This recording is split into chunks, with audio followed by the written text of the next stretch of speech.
안녕하세요. 사람을 더 건강하게 인강한 이온 최서우 원장입니다. 올해는 일찍부터 덥기 시작해서 역대급으로 무더운 여름이 될 듯합니다. 서울 기준으로 40도를 경신할지도 모르겠습니다. 이렇게 폭염으로 온열성 질환의 위험성이 높아지면 반대로 냉방병도 많이 발생합니다. 특히 여성들은 남성보다 냉방에 더 상하기 쉽습니다. 냉방병은 더위로 열린 땅구멍으로 냉기가 침입하기 때문에 생깁니다. 한방에서는 여성들은 남성보다 조직 자체가 부드럽기 때문에 한기에 의한 손상이 쉽게 온다고 보는데 냉방의 경우도 마찬가지인 것입니다.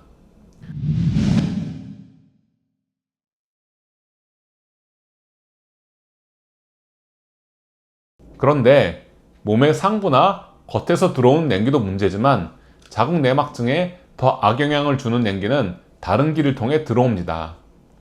강한 냉방 속에서 다리가 시린 느낌을 받은 적이 있으셨는지요? 냉방으로 인해 차가워진 공기는 밑으로 깔리게 되고 우리는 그 냉기 속에 발을 담고 있는 상황입니다. 냉기가 점차 다리의 경락을 따라 하복부로 모이는 일이 여름 내내 진행됩니다. 게다가 여름은 더위 때문에 상열 하한의 상태가 되어 체표와 상체로 열이 몰리고 뱃속의 온도는 내려가는 계절입니다. 안 그래도 배가 차가운데 에어컨의 냉기가 뱃속에 쌓이게 되니 결국은 탈이 발생합니다. 난소에 생긴 자궁 내막증으로 인한 난소 내막종은 한방에서는 한기 때문에 생기는 생식기 질환인 산증으로 분류하는데 냉방 때문에 그 증상이 한층 강하게 나타납니다.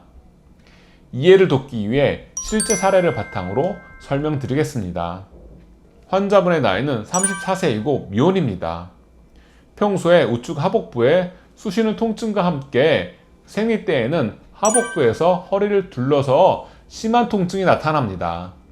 산부인과에서 자궁 내막증으로 인한 난소 내막종이 4cm 정도로 자리 잡고 있다고 진단받은 상태입니다. 문제는 며칠에 걸친 시험을 보면서 나타났습니다. 냉방이 강하게 나오는 시험장에서 긴장한 상태로 3일 정도 시험을 보았는데 마지막 날 오후부터 하복부에 극심한 통증이 나타났습니다. 아랫배가 당기고 아파서 허리를 펼 수가 없고 욱신거리는 통증이 복부와 가슴까지 이어졌습니다. 음식을 먹으면 구역감이 생기면서 다 토하는 증상까지 나타났습니다. 이러한 증상들은 한방에 산증에 해당하는데 한자를 풀어보면 산의 한 귀퉁이가 무너지면서 좌우의 균형이 깨지면서 생기는 병증이란 의미입니다. 난소 한쪽에 물혹이 생겨서 좌우 난소의 균형이 깨지는 난소 내막종과 딱 부합한다고 할 수 있습니다. 평소에 하복부의 순환 문제로 물혹이 생겼는데 여기에 냉방의 냉기가 쌓이니 본래 병증이 더 가중될 수밖에 없습니다. 일단 급한 증상을 가라앉히기 위해 복부를 따뜻하게 하는 기능이 있는 보양약침을 시술했습니다. 시술 후 구역감과 심한 통증은 완화되었지만 여전히 강한 통증으로 몸을 펴기가 힘들 정도였습니다. 산증을 치료하는 처방인 반청산을 투여하고 당분간 매일 치료받을 것을 권했습니다. 복약 시작 다음날 내원했을 때는 심한 통증은 가라앉았고 배가 약간 당기는 느낌만 남아 있었습니다. 배와 가슴 쪽으로 찌르는 듯한 통증은 사라졌으나 아직 구역감은 많이 남아 있어서 정상적인 식사는 못하는 상황으로 유동식만 먹고 있었습니다. 복약 후 4일, 약침 치료 5회차가 되면서 통증은 거의 소실되었고 구역감도 가라앉기 시작했습니다. 환자분과 보호자분께서 이번에 너무 놀라고 고생해서 보다 근본적인 치료를 받기 원하셨습니다. 그래서 산증에 대해 치료해야 한다고 설명드리고 반청산 감이방을 계속해서 2달 동안 투여했습니다.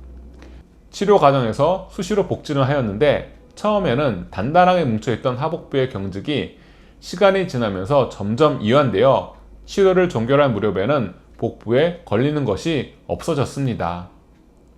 다행히 1년이 지난 지금도 큰 문제 없이 지내고 있는데 정기적으로 체크하기 위해 내원했을 때 초음파를 통해 난소 내막종의 크기도 0.7cm 정도 감소한 것을 확인할 수 있었습니다. 치료 과정에서 냉방에 대한 대처를 위해 따뜻한 물을 수시로 마시고 꼭 발목이 5cm 이상 올라오는 양말을 신고 긴 바지를 입을 것을 볼 때마다 말씀드렸습니다. 여름에 냉방으로부터 몸을 지키기 위한 방법이니 참고하시길 바랍니다. 이상으로 이번 영상을 마치겠습니다. 감사합니다.